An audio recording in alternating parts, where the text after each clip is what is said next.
Bagi Stoikisme, keutamaan retorika itu terletak dalam 5 hal. Ini secara umum ya, belum nanti ke Cicero-nya, karena Cicero agak mengkritik. Yaitu apa? Yang pertama Hellenismos. Hellenismos itu ya anggap saja keyunanian yang asli. Kalau kita di Indonesia berarti mampu bicara dengan bahasa Indonesia yang baik dan benar. Jadi ngomongnya tertib. Yang kedua, Savenia. Savenia itu kejelasan. Kalau ngomong jelas, orang mudah paham. Nah, kan banyak orang itu ngomong bulet. Sudah capek-capek tapi tidak ada yang paham. Nah, itu harus latihan. Kalian juga latihanlah bicara yang efektif, jelas. Yang ketiga, simple, ringkas, tidak bertele-tele. Kalau perlu 5 kata ya pakai 5 kata saja. Kalau butuh 1 kalimat perlu 1 kalimat. Tidak usah ditambah jadi 3 kalimat. Kalau 1 halaman cukup ya 1 halaman saja. Jangan kadang-kadang mahasiswa nulis skripsi itu, ini sudah 40 halaman Mbak, sudah habis anunya, sudah cukup belum, minimal skripsi itu 70 misalkan, terus kamu panjang-panjangkan jadi 70. Entah nyari di mana nambah apa, ya ceramah, ya khutbah dilebokke kabeh. Akhirnya gagasan utamanya hilang. Tidak simple.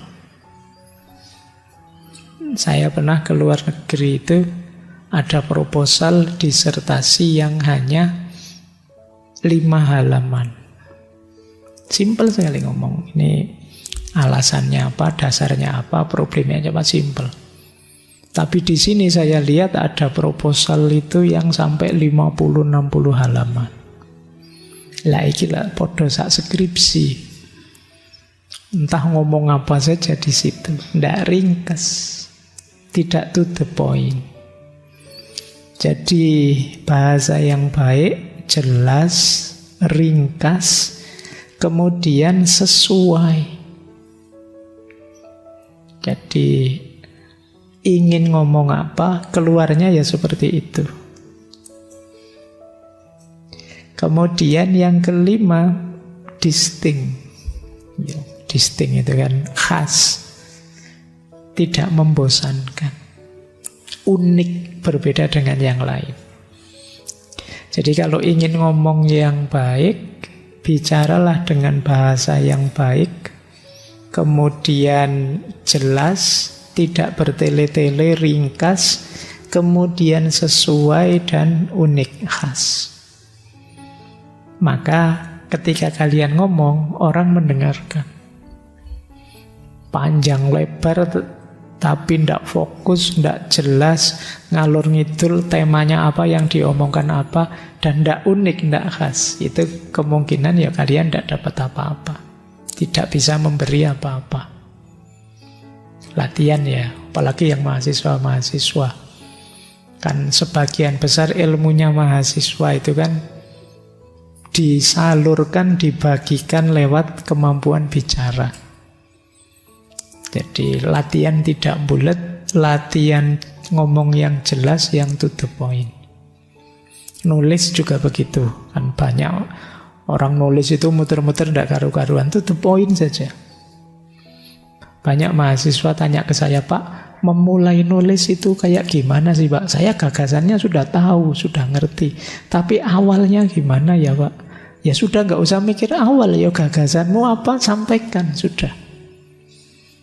Loh Pak, nanti kan harus ada pendahuluannya, ada itunya. Yes, nanti dipikir belakangan lah gagasanmu, daripada hilang tulisan dulu.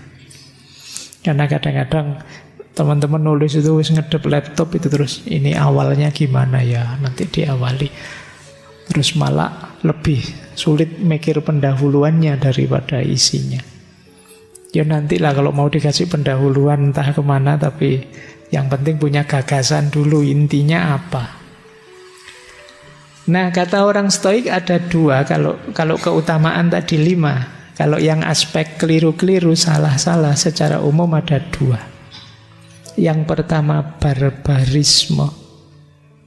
Barbarisme itu ngomong yang melanggar norma. Benar sih tapi tidak etis. Benar sih tapi tidak sopan. Itu barbarisme. Jadi daya persuasinya jadi rendah. Orang ngomong itu kan untuk menarik orang, menggerakkan orang. Ya mungkin isinya luar biasa, tapi begitu yang keluar tidak sopan, tidak patut, istilahnya barbaris tadi ya, kemanfaatan dan daya persuasinya pasti jauh berkurang. Banyak orang terdistraksi oleh retorikanya, oleh cara mengucapkannya yang buruk. Nah, itu namanya barbarisme. Yang kedua, ya kalau bahasa anunya solekisme, soloikismos. Solekisme itu bukan tukang bersoleh apa anak soleh. Solekisme itu tata bahasanya hancur.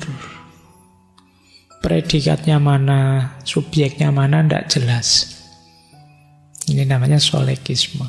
Dua ini kata orang-orang Stoik tidak bagus untuk retorika. Jadi kalau bisa 5, hindari yang 2. Ini secara umum ya. Nah, gayanya Stoik tadi terus dikritik oleh Cicero. Bukan apa-apa, karena filosofinya Stoik itu kan agak defensif. Dikritik oleh Cicero begini, makanya banyak orang yang bertanya, apa iya sih Cicero itu sepenuhnya seorang Stoik? Karena secara umum dia hanya ikut etiknya. Di banyak isu dia punya pandangan sendiri. Cicero ini kaya raya, pejabat, aktivis. Jadi kalau sepenuhnya Stoik agak sulit memang. Stoik itu kan agak defensif, agak pasif. Nah, kata Cicero, retorikanya orang Stoik itu terlalu idealistik, kurang semangat, kurang berapi-api orang Stoik itu.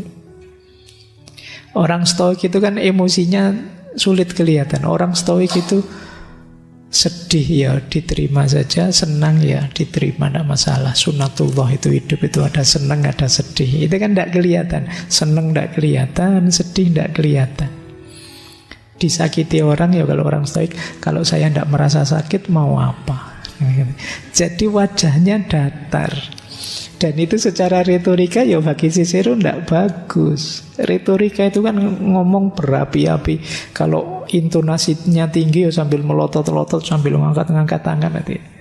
Retorikanya bagus. Jadi kalau kayak saya gini ngomongnya datar, kamu ngantuk. Ini termasuk yang dikritik Cicero mungkin ya, ngaji filsafat ini. Kurang semangat Pak, kurang, terlalu idealistik. Jadi ini berarti mengkritik kita juga. Kemudian lebih menganggap penting dialektika. Dialektika itu isinya, pikirannya, logikanya.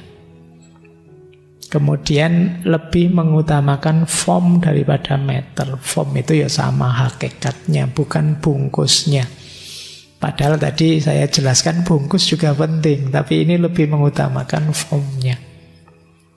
Makanya kata Cicero, dia merasa seperti ini berhadapan dengan tokoh-tokoh Stoik. Dalam hubungan ini, tokoh-tokoh besar Stoik itu tidak membantu kita. Karena mereka tidak mengajari saya cara menemukan apa yang harus saya katakan. Dan mereka sebenarnya malah menghalangi saya dengan menemukan banyak kesulitan yang dia nyatakan tidak dapat dipecahkan. Dan dengan memperkenalkan semacam diksi yang tidak jelas, berlebihan, mengalir tapi tidak bermakna, tidak bersemangat, sempit dan remeh. Nah, ini banyak orang suka dengan Stoik, muji-muji, tokoh Stoiknya malah mengkritik. Dan jika ada orang yang memuji gaya ini, ya harus diingat kualifikasi bahwa gaya ini tidak cocok untuk seorang orator. Orator tidak bisa lemes, orator tidak bisa diksinya datar. Karena pidato ini harus disesuaikan dengan telinga orang banyak untuk memikat atau mendorong pikiran mereka agar menyetujui usulan-usulan yang tidak diukur dengan timbangan tukang emas, melainkan dengan apa yang saya sebut timbangan biasa. Jadi ahli retorika itu punya tanggung jawab memahamkan. Tentu saja dia tidak bisa elit, tidak bisa terlalu eksklusif. Dia harus bisa menerjemahkan apa yang ingin disampaikan sesuai level berpikir orang biasa. Jadi timbangan biasa, bukan timbangan emas. Kalau timbangan emas hanya untuk emas saja, tapi ini timbangan yang dipakai oleh semua orang. Ini tugas beratnya filosof, karena nanti di dunia filsafat itu ada dua aliran. Yang pertama menganggap bahasa filsafat itu ya harus mengikuti bahasa sehari-hari, sehingga bisa diterima oleh masyarakat. Ini kalau di filsafat bahasa itu ya alirannya Wittgenstein dan kawan-kawan, language game, atau filsafat bahasa biasa namanya. Tapi nanti ada madhab analitik, positivisme logis yang bilang ya bahasa filsafat biarkan seperti adanya, yang elit, yang eksklusif, yang khas. Karena kalau mengikuti bahasa sehari-hari nanti kacau. Pemahamannya jadi tidak karu-karuan. Materi di hidup sehari-hari mungkin berbeda maknanya dengan materi di dunia filsafat. Ada, kata-katanya cuma ada saja. Itu kalau di filsafat bisa luas macam-macam. Kalau kita kan sehari-hari pakai kata ada, itu kan simple. Ada pak, kalau dipanggil namanya, kalau absen kan terus bilang ada pak. Untung itu tidak dibahas secara filosofis oleh dosenmu. Yang dimaksud ada itu apa? Hakikatnya apa? Substansinya apa? Aksidennya apa? Kamu eksis apa esensimu? Yang itu ruwet kalau sekedar bahas ada.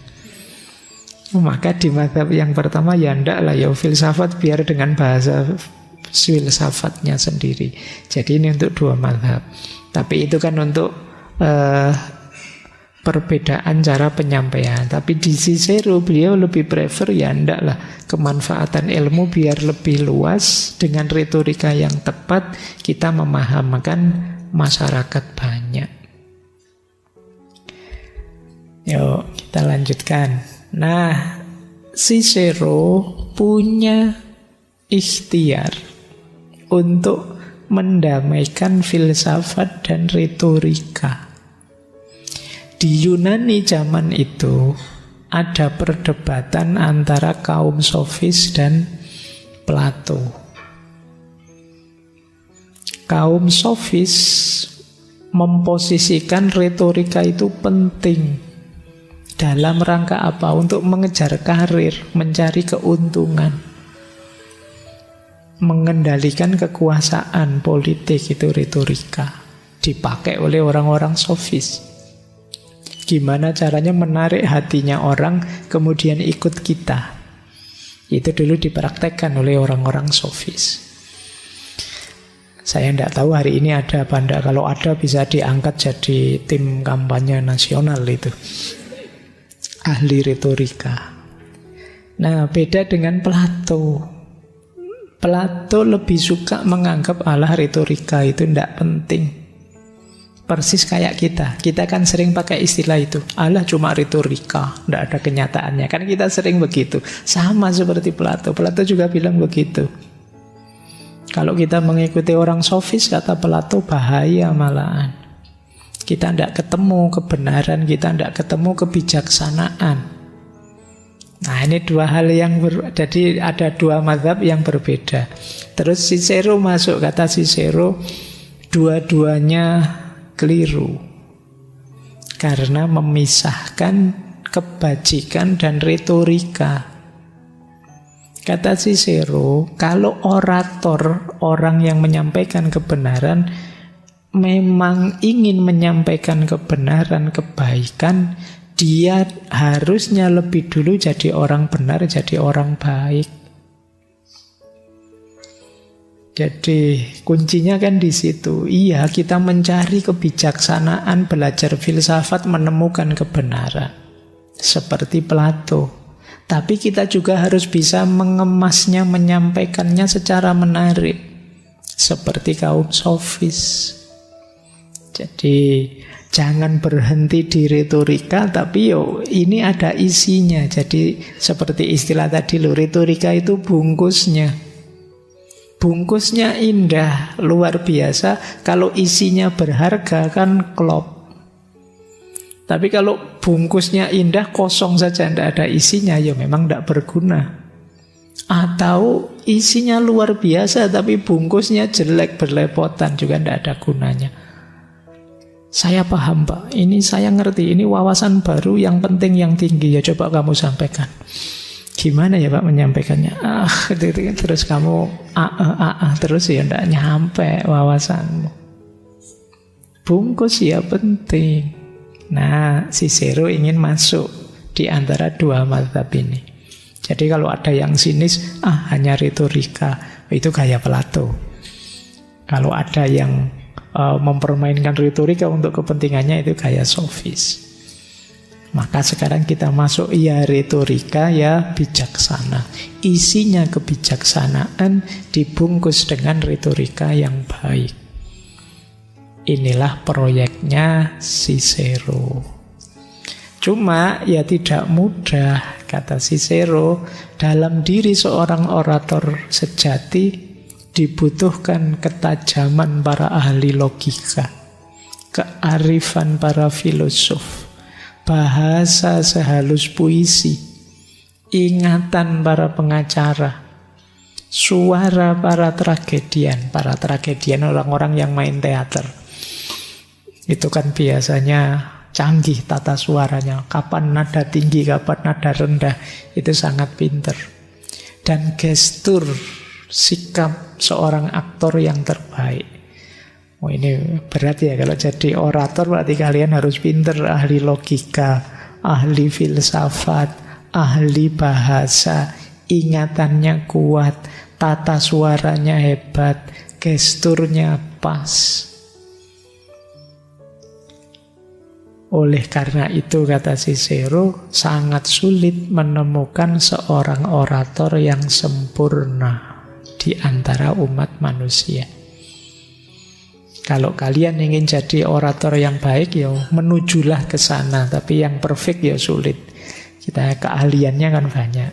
Tapi ya kita harus punya kemampuan, entah di level berapa. Tapi kan harus bisa.